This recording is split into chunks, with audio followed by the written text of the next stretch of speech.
Welcome, in front of me is a NUBIA Neo, and today I will show you how you can wipe cache partition on this device.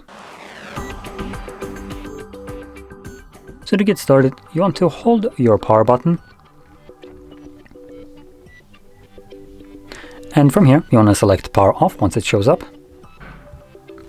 And once the device turns off, you want to hold your power button and the volume up at the same time.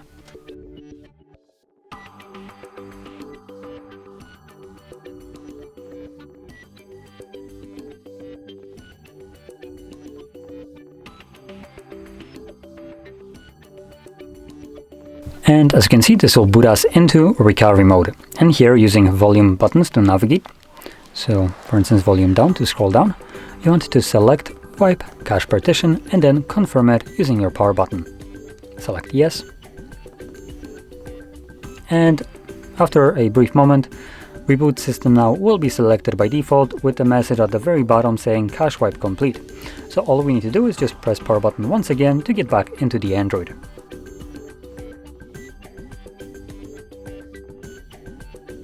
And as you can see, we are now back in Android. So, just unlock it. So if you found this video helpful, don't forget to hit like, subscribe, and thanks for watching.